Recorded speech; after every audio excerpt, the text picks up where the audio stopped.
Hello, and welcome to the DarcySews podcast, where we talk about knitting, crafting, sewing, and quilting. I'm Darcy, and this is episode 6.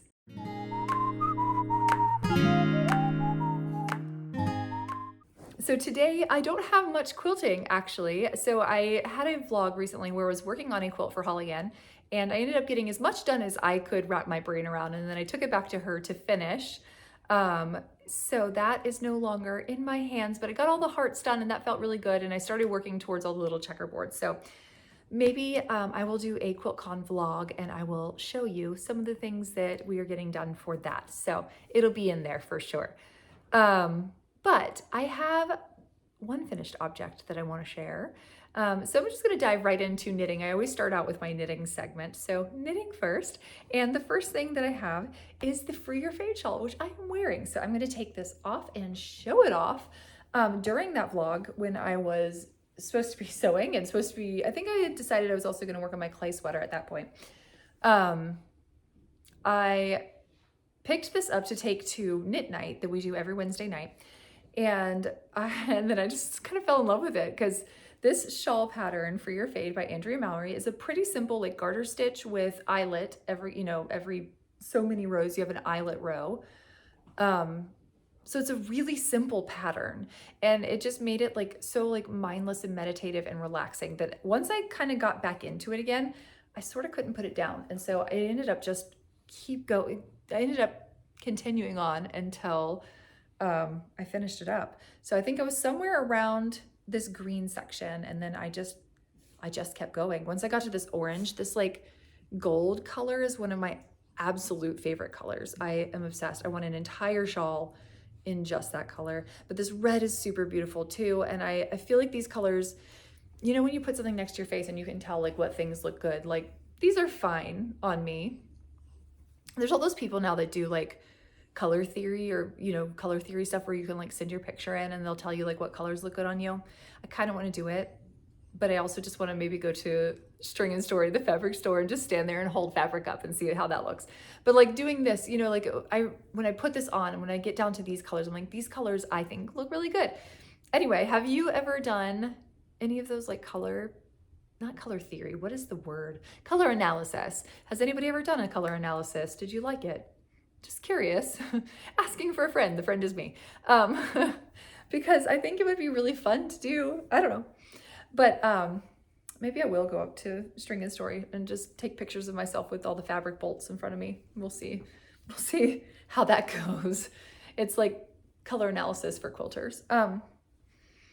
Anyway. So I'm putting this back on, but that is my finished object. It's honestly not even blocked. I just was so excited to wear it. I started wearing it, and I should block it because I know that the eyelets will like grow a little bit. She has you do like a cool trick where like every other eyelet is bigger than the other one. So like there's small, big, small, big. You understand the pattern, how it works. So I think it'll look really neat once I block it, but I haven't done it yet because that's where we are. So that's all I have on finished objects. I honestly I used to be such a fascinator, and I know I just haven't had as much like pure down knitting time. I've been reading a lot more lately as well. So it's kind of like interrupting some of my sit and knit time. I'll sit and read instead. I've also started listening to books on tape, which I love, or audiobooks, Audible. I love that because I can listen and knit. That's like the perfect in between there. Hold on 1 minute. Okay, this video is going to be a little bit choppy. I have a little bit of a cough, and so I'm gonna have to edit out some coughing, but so forgive some of the like cutty choppiness, just assume that's where I'm gonna have been coughing. I had a cold last week and I was just feeling under the weather. And then this week I feel great, but I have a bad cough and I've lost my voice. So I don't know, but I feel wonderful. So there's that. Okay, I'm gonna open up my little iPad. It's gonna tell me my little list of things that I wanted to talk about today. So we're moving on to works in progress. The first work in progress that I want to talk about is the clay sweater, because that was one I was working on during the vlog, and I've talked a lot about it. I've been so obsessed. It's a pattern by Pope Vergara. No one has corrected me yet. Please correct me if that's not how you say it. And it is a beautiful sweater. Here's what I have so far. Actually, we could try this on because I have the little cord on it. So not intentionally is it put aside at the moment, but it is a little bit put aside because I needed the needles for something else. And then I'm going to put it back in. We'll get to that. I'll pop them back on and then I will keep working on this because I'm honestly so close to being at the next part of the sleeve. What's the word I'm looking for? Where the sweater separate, the sleeve separating, the body, where you separate for the body and the sleeves. Holy moly, that was way too hard for me. Okay, so here we go. We can actually try this on now. So here's what we've got so far. Oh my gosh, it's really pretty, guys. Well, this just gave me inspiration to start it again. So the yarn is, I forget what the main yarn is that I used here. It's a pink yarn. It fell off. Hold on 1 minute. I've got it. It fell off the side of my couch. Okay, it's this pink yarn here. I'm pulling from the middle and I did not do anything to wrap this up, so it's very precarious right now. But it's this nice like hot pink and purple and kind of like subtly variegated color. It's 100% superwash wool. I got it from a yarn shop in Cumming, Georgia, I think. And then I have this lovely alpaca from Garden of Eden Fibers. And oh my gosh, I'm just a tangly mess. And I'm holding them double. So in the pattern, it actually calls for holding like mohair and mohair together. So, or alpaca and alpaca together. But I decided I wanted something just a little bit thicker and I decided to do this. I also was trying to work with what I had in my stash. So I just decided to go for it. I was able to get gauge with these two together and I think it looks really good. So the bead colors are like pinks and purples and blues. I also just really like that. It's kind of fun and festive and now I'm just wearing this. So yeah, this is honestly just super inspiring me because I have one more row increase coming up right here. And then I have about 3 more inches after that I knit and then I separate for sleeves. So that's like 2 more rows of beading after that, after I increase. It's really not bad. I just need to do it. I need to stop being lazy. I'm also going to have to, I'm pretty low on beads. So once I start it back up again, I'll have to put new beads on and then keep going. So that will be coming up. That's probably actually what slowed me down. No, I remember what slowed me down. We're going to talk about my next work in progress, my next whip, and it is this hat. Should we try this on too? This hat is the snow globe pattern from Tin Can Knits. I bought the whole booklet of all their cabled stuff when that came out. It's beautiful and I've done nothing out of it yet. I want to make a sweater for my husband from there, but I haven't. So I decided just to go ahead and test this out. And what I needed was not the needle size, but I needed the cord. And then I just haven't put anything else back on it yet because I wasn't sure what size cord I wanted to put on it. I was using this cord in here. It is very small. It was all bunched up, you know. Okay, let's try this hat on. This is from my daughter's teacher. Okay, yeah. See, look how cute we're looking now. I look like the guy in Home Alone, you know, when he burns the top of his head. Anyway, so this is for my daughter's teacher. She saw a hat that my daughter was wearing and she loved it. And Molly said, "Oh, my mom made it." And so anyway, she was like telling me how amazing she thought that was. So I thought I'd make her a hat. And I actually just haven't spent, I just need to finish. It does not take that much time, by the way. I have not had a lot of true sit and knit time. So that's why this is still in a half finished progress. So we now have, a half sweater and a half hat kind of thing going on here. So that's today. That's, you know, I'm a little loopy after having some sickness, but that's where we are. But anyway, I'm on a cabling row right now and I've sorted out how to like cable without the needle, which is super helpful because holding onto that needle to me is just like, it just makes cabling no fun. And now I'm kind of excited about all the cabling, which brings me to a sweater that I have planned. I'm back after a coughing interruption. A sweater that I have planned.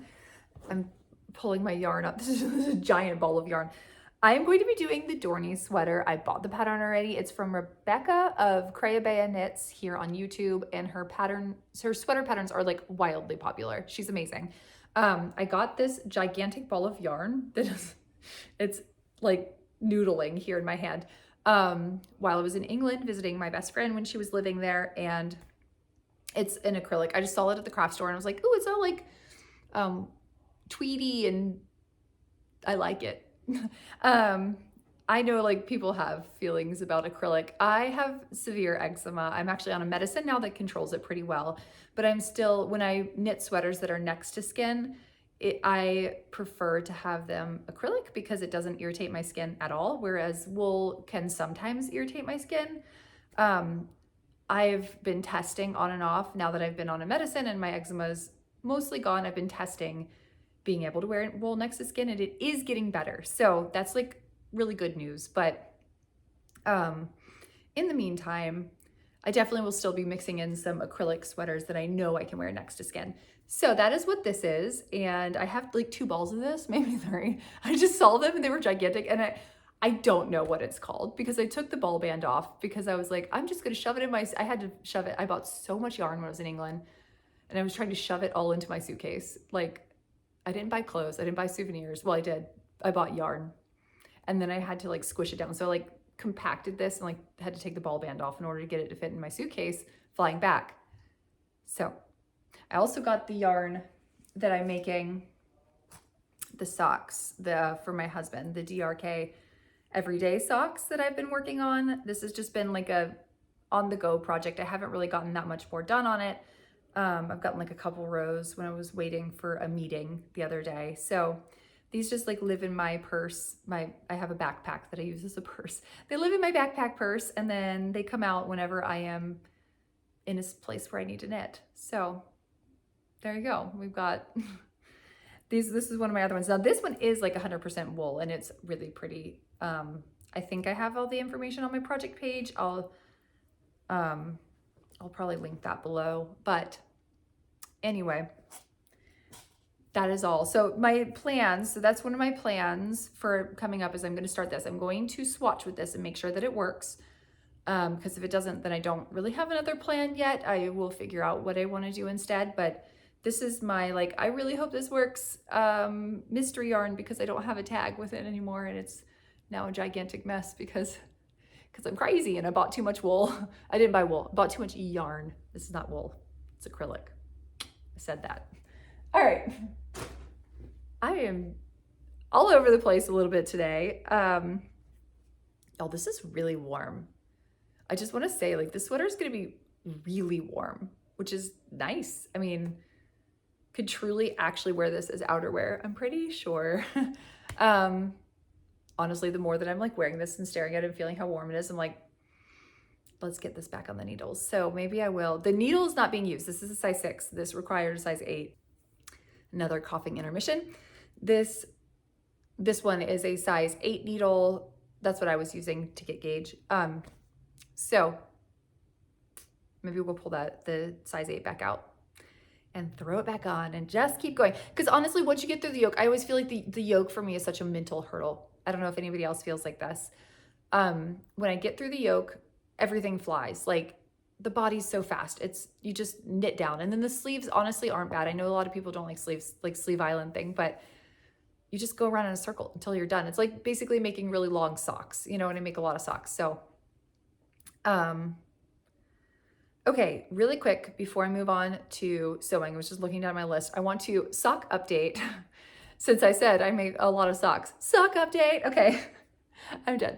I wore a hole in my first pair of socks. It's so sad. It is my socks using the Spin Cycle wool, the Curio socks from Andrea Mowry from Drea Renee Knits.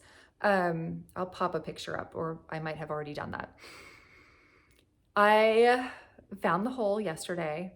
I am like so sad. So I'm going to mend them, of course, but this is the first hole I've gotten, and I wore away the Spin Cycle, and I'm going to assume, because I know like people have talked about, like, you know, it is 100% wool. It does not have nylon. So I think that's probably why, because none of the other yarns affected and none of the other socks that I wear in heavy rotation have had any issues yet either. So I'm going to be darning that pretty soon here, and maybe I'll talk about that.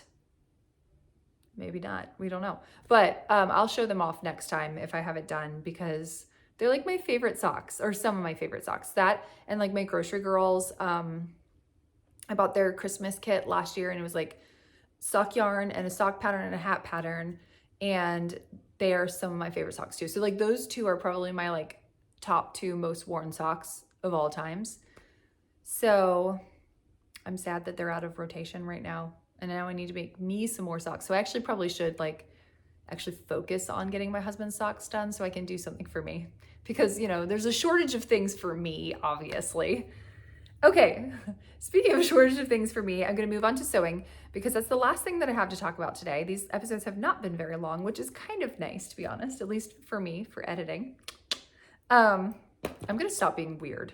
Okay, I have decided to, I don't know, it struck my fancy that I wanted to make some Burnside bibs. So I made some Burnside bibs. I will pop up a picture in the summer out of a green linen, and I made them as shorts. And I love the fit. Love, love, love. I loved everything about using the Sew House 7 patterns. I thought that the way they broke down the printing process was really nice. Like if you're printing it at home, I always print my patterns at home on paper and then I tile it. And I love how they had a whole chart telling you like what pages you need to print for each size, which for me, I loved, because I usually go through and like painstakingly figure out which pages I need, so I don't print all these extra pages that are unnecessary that I ended up throwing away whole and uncut. It drives me crazy. And I love that they did that. And I thought the fit was just phenomenal. So anyway, I've raved about them for long enough now, but this is the fabric I'm using. It is just a gray flannel. It has a little bit of like a, I don't know, chevron pattern to it. I wanted something to be a little bit warmer that I can wear in the winter, and that's what I'm going to be doing. I already have the pattern cut and prepped and like sized to me and everything, so it should be easy. And then on that note, I've also been looking at maybe sewing their free range pants. I'm not doing it yet, but it's the free range pants from Sew House 7, because I just have loved their fit so much that I think I might have found a good pattern company for me. So anyway, I will update you if that happens, but I will be working on Burnside bibs very soon here because I want to wear them. So I think that's all that I have for today. It's kind of a light day. I'm going to be trying to post this today. Oh, I didn't even say the date. Today is Tuesday, February 7th. I did it. I said the date now. Yeah, so I'm going to be trying to post this on Wednesday, which is tomorrow, because I have a couple other things that I've been working on, a couple other videos I've been working on that I want to try to get out like Friday into next week. So it is, yeah, so I'm just going to try to get this up and out. So that's all that I have today. Thank you for sticking around to the end. This is not a super long one, just a quick little pop in and chat about some of the projects that I have going on, where I started out wearing a finished object, and I ended up wearing this. It's very warm. This is very warm.